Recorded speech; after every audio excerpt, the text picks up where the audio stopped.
Hi, my name is Charles Linden and I want to address this subject of HOCD. Where that acronym came from, I don't know, nor am I interested. It is pretty ridiculous really because in my book, homosexual OCD doesn't exist. And if it did exist, heterosexual OCD should also exist. And I'll explain why in a second. These acronyms like ROCD, POCD, HOCD emerged from mental health. We don't know whether it was created by sufferers or by practitioners, but what we do know is that the descriptions are incredibly misleading. Now, for the record, HOCD as a condition of the emotion of fear doesn't actually exist. It is symptomatic of a variety of systemic symptoms experienced during high fear responses and therefore anxiety.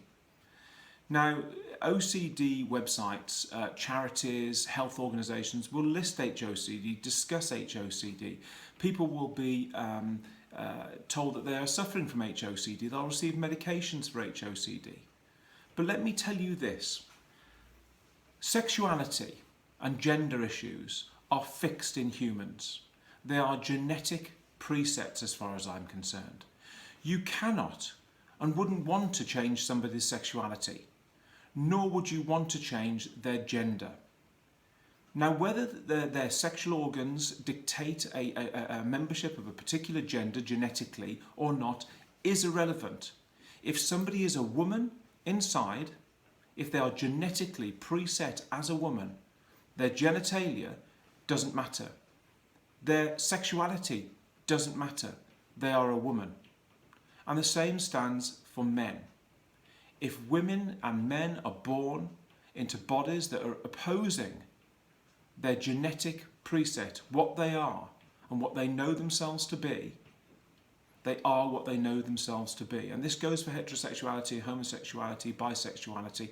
It goes for all forms of sexuality and gender issues. Okay?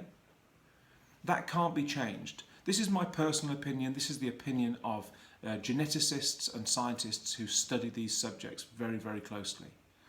Neither myself nor my staff or anybody associated with my staff would ever assume to try to address people's gender or sexuality issues.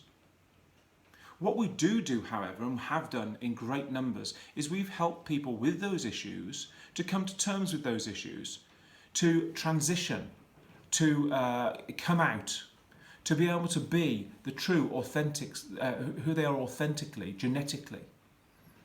We've helped homosexual people, both lesbians and gay people, to come out, to go through their lives living the authentic life that they were meant to live, but genetically meant to live, and to help them to transition, to communicate those facts to other people, and to be able to deal with the anxiety or the other emotional disequilibrium caused by those transitions.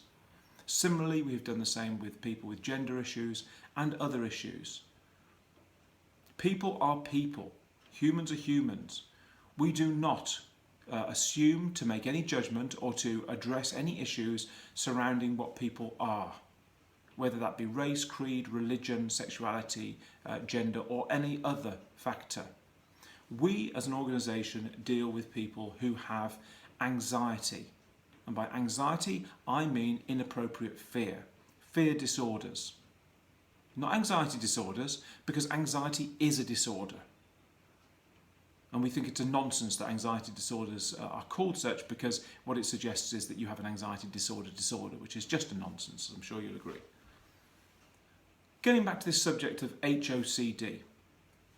HOCD should be called heterosexual OCD and homosexual OCD, if anything at all. However, as I said clearly earlier, we as an organisation and I myself personally disagree with this acronym or any other acronym around manifestations of OCD or any other fear disorder.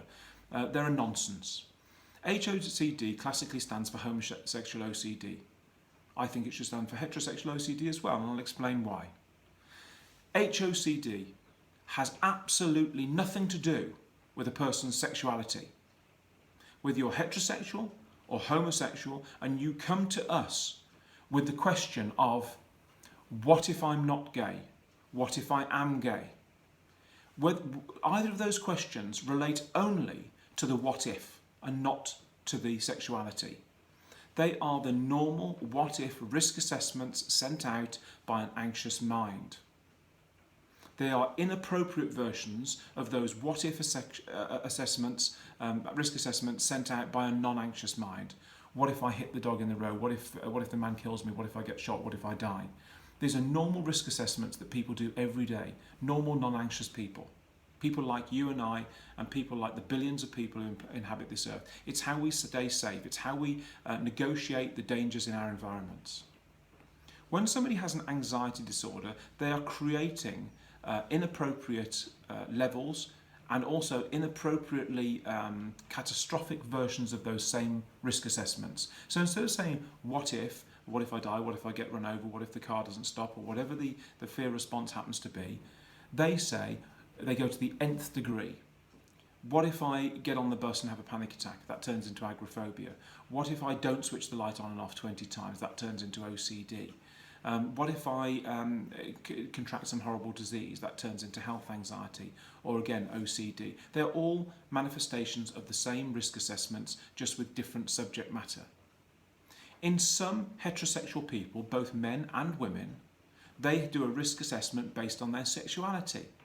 Nobody knows why. It could be because of some life experience. It could be because of some that they've got a gay friend or they've got a heterosexual friend, and they're close to. And they as a heterosexual, they're saying, "What if I'm gay?" despite knowing that they're not. And as a homosexual, they're saying, "What if I'm straight?" despite knowing that they're not. They are what they are. This is based on risk assessments. It is not based on sexuality or any form of being able to change that sexuality.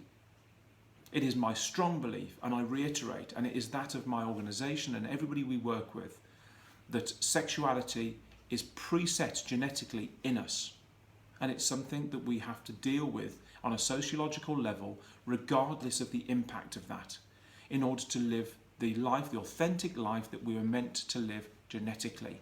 It's society that has the problem, not the person with the sexuality issues. Okay, do you understand that? Being homosexual, being heterosexual, being bisexual, or having gender issues is as normal as being heterosexual. It is a matter of human life.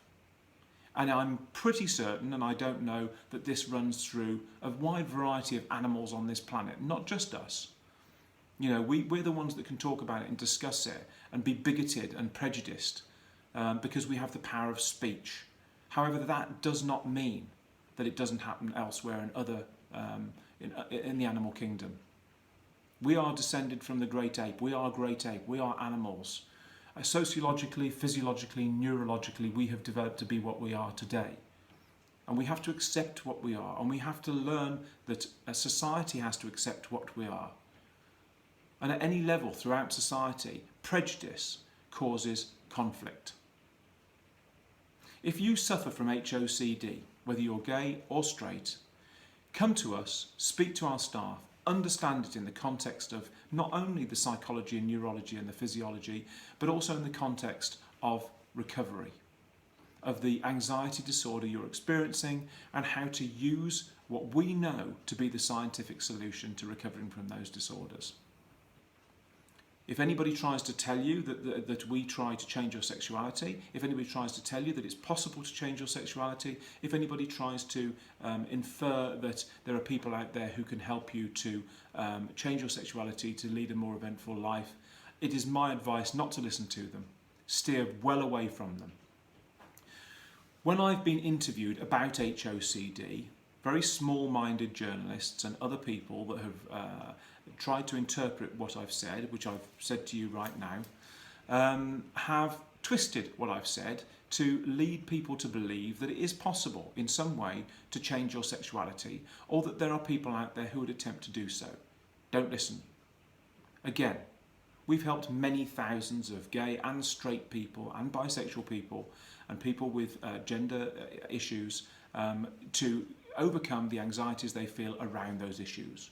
We would never, and nor would anybody else, attempt to change those genetic presets. It would be a nonsense.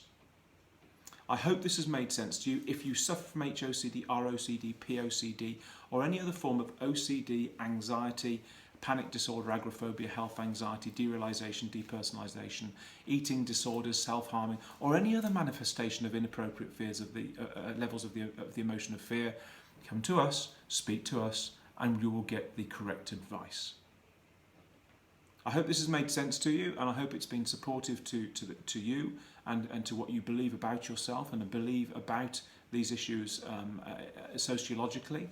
And I hope that you will be able to get some respite from any anxiety or fear that you're feeling around these issues, and that you will be able to move forward now with a fast recovery and total recovery from the anxiety that you experience. Take care.